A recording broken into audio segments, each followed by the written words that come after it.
Welcome back to the shop. I'm sure you guys have probably been wondering what happened to Project Dime. Well, the plan was to make this thing a daily driver until I was able to do the V8 swap. That's still in the works. However, for right now, I've had some major issues I need to take care of. You may not have seen a whole lot in the videos about this truck in the past year or so. So here's your yearly update for the S10. Today we're going to drag this baby into the shop and we're going to take care of a pretty nasty transmission oil leak. Now that's pretty much the main reason I haven't been driving it. That's also the main reason that I even got it in the first place. The previous owner, when I bought the car, sold it to me for dirt cheap because he had a transmission problem or something was going on with the transmission. He didn't exactly know what it was, but he sold the truck to me for dirt cheap, saying the transmission needed to be replaced. So today we're going to dive into it, see if we can fix this transmission leak. Maybe we can't. If it needs a transmission, that's going to set it back, but you know, you guys come along for the ride and we'll dig into it and see if we can fix that leak. There's also an oil leak and a coolant leak, so maybe we'll see if we can tackle those as well. I don't know, maybe I'm pushing my luck, but stay tuned. That belongs in a museum.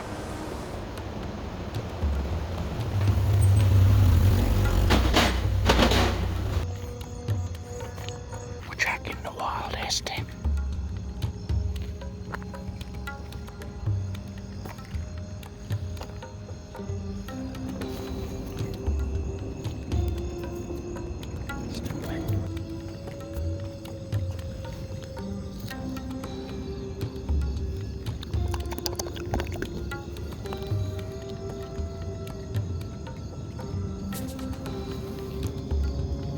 Destined spots in the wild. Oh, crikey. You found one. Just got one more to find. She's bleeding. If it bleeds, we can kill it. Get to the chopper!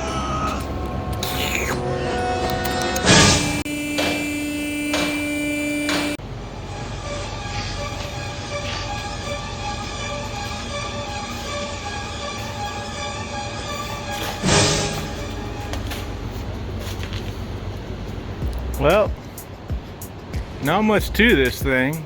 Gearbox looks easy to get to. Maybe we can pick up a close ratio box. Definitely think it needs some new tie rods. Last time I drove this thing, the steering felt really loose. Control arms aren't looking too hot. I'm sure the ball joints are about shot. They look original, still have the rivets. So they've never been replaced in 190,000. Oh yeah, I bet you they are shot. Engine looks like it's leaking oil, a little bit of coolant. So I gotta figure out where this trans leak's coming from because it is leaking nasty. Damn, this whole thing is rusty. I'm gonna have to redo the fuel lines too. They're still working. They're not wet, so don't touch them, I guess. So I got a feeling that it's got a pretty big size trans leak coming out of the underneath the inspection cover. It's probably the front pump seal. Looks like it's also leaking from the selector shaft, but doesn't really look too bad. Not a whole lot of play in it, so I don't think it's too bad right there. Trans mount, surprisingly dry. How is that possible? I think I resealed the speedometer when it's this guy up here, when I first got it. But it wasn't doing what it's doing now. So paper gasket for the trans pan. So let me do some research. Looks like the lines look dry up there. Let me do some research on this thing and I might take this inspection cover off and see if I can find a problem. Hard to see, but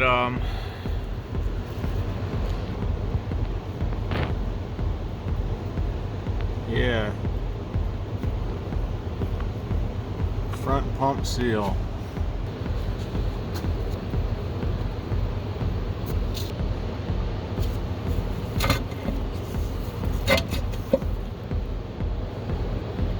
The real dumb situation is you got to lower this exhaust in order to get this cover out, and yeah, that thing ain't budging at all. I can try to get some heat on it, but it's kind of buried. Let's see.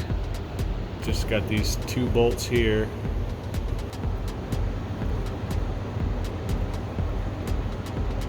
That bolt goes through there and into there.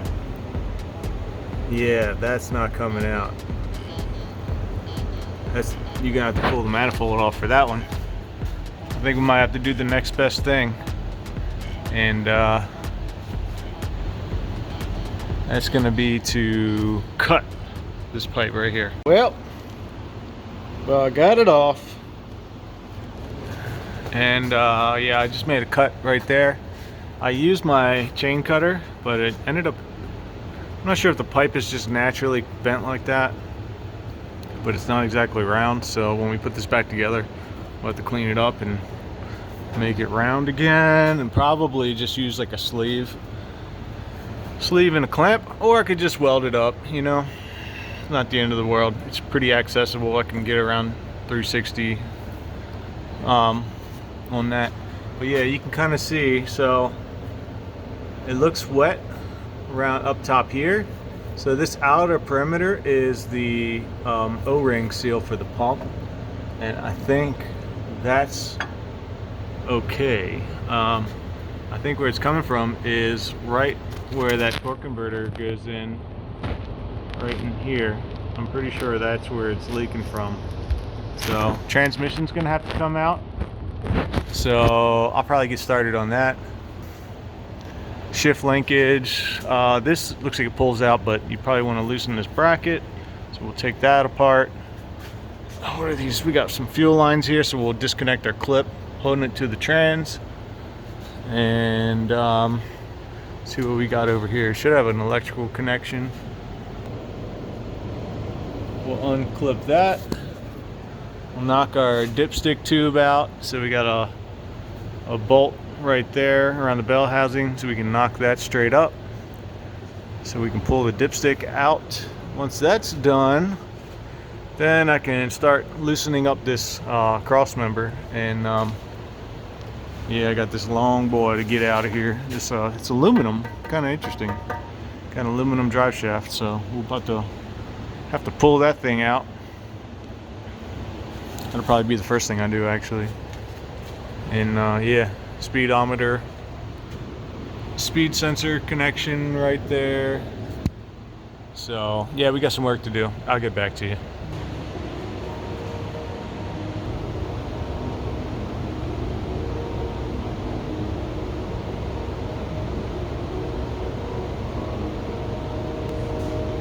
Moment of truth. See what she looks like.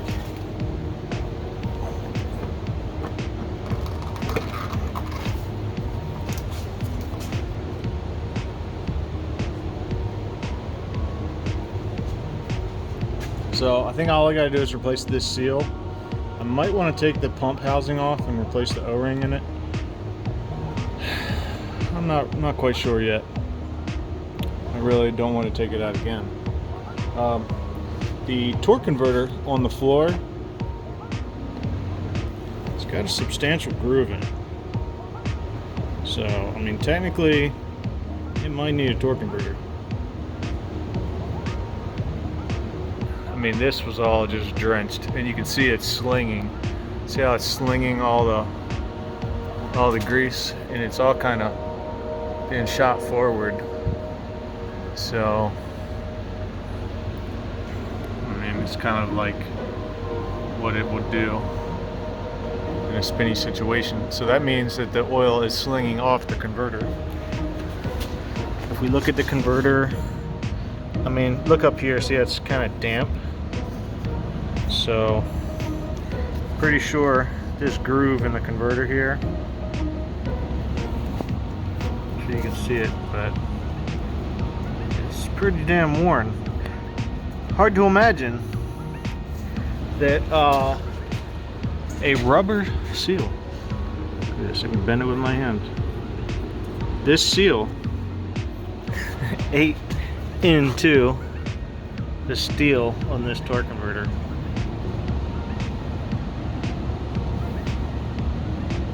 Not sure if you can see that, but she ain't flat. You can really feel it with your fingernail. Got a little carried away. I did the rear main seal. Kind of see it up in there, brand new. There it is. New rear main. I also cleaned up, it's like a little plate on the back for the, I guess it's the camshaft, I don't know. I don't know anything about this little 2.2. I don't really care to. Got that sealed up as well. You can kind of see the top. It's 3 bolts. Put the rear main on, put the flex plate back on. Also resealed the pump housing and got a little carried away with that too. I'm not gonna take it off, it's just gonna spill, make a mess. I really should. The thing is, like, I could take this transmission apart. I could pull the pump housing off. In order to get the pump housing off, I gotta pull just the pan, and then I can take that solenoid out the bottom, and then I'd be able to slide the pump housing off. But if I'm gonna crack this thing open, I mean, it's a slippery slope, you know? How much do you go into it? I could rebuild this whole thing. I don't think I'm going to. I'm just not gonna touch it. You know why? Because it is a specific bell housing that's only good for that little 2.2. And they don't hold up to a lot of power. It'd be interesting to find out how much power these things do hold up to. Maybe we could do some experiment with it once the engine's built. But for right now, I'm just going to get this thing running. And I've got a little bit of exhaust work to do. All this was done previously by the previous owners. This section right here had a bunch of holes in it, so I'll just end up fixing that. I cut it here by the manifold because I couldn't remove it, but this section was all janky, so I'm just gonna end up cutting it here and then putting in a new piece of pipe to you know, fix all the exhaust leaks. So I'm gonna get this thing back on the road. That's the plan, and just get some use out of it because I've got a lot of stuff I need to haul. You know, I sold my old truck a long time ago, and the only thing I've got now is an SUV, and I really don't like loading up a bunch of dirty stuff in that. And using a trailer is kind of a hassle, so I've always got that option. But I wanna have fun with this thing, you know. I wanna use it as a daily driver for a little while.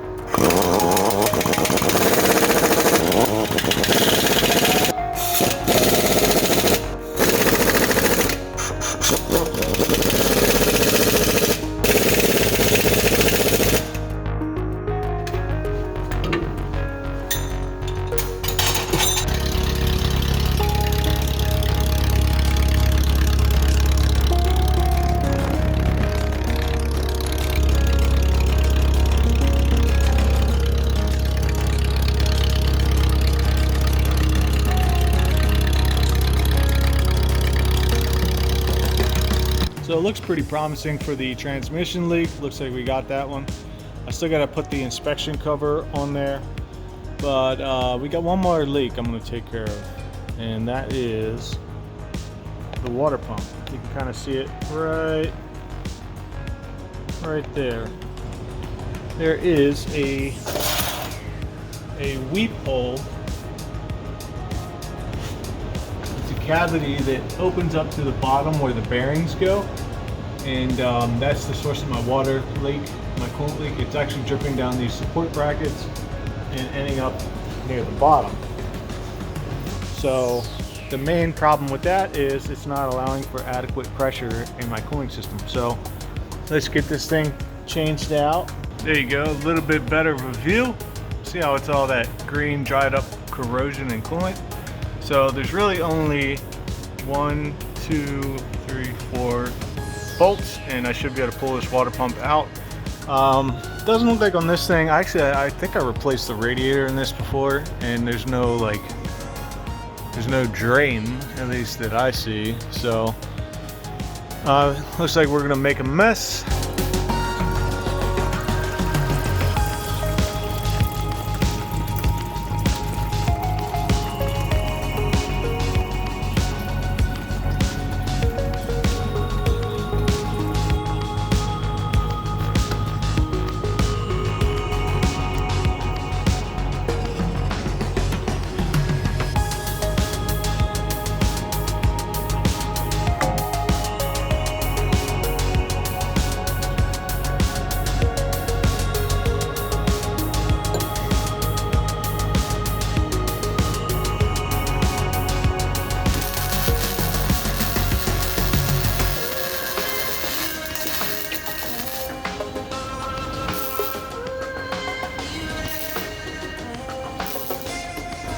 So what I ended up doing is just tacking the exhaust to this bracket, so this will take up a lot of that twist, mainly just to keep this guy over here alive.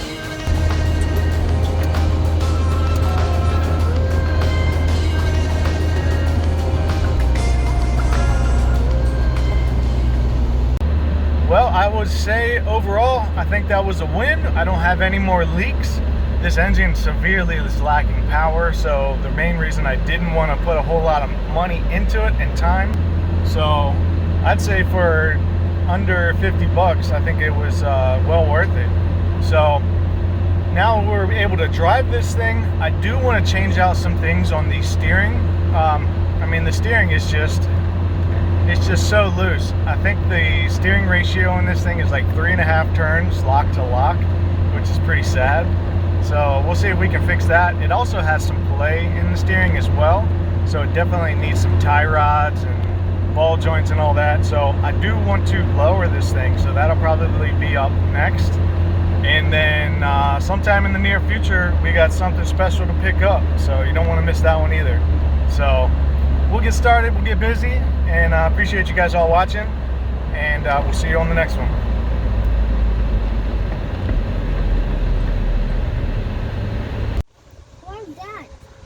What's that? It's period correct window tint. But the lever gone on. Okay. Should I put a V8? Yes. Definitely. That's what I was thinking too. Now when we see it. Not so nice car.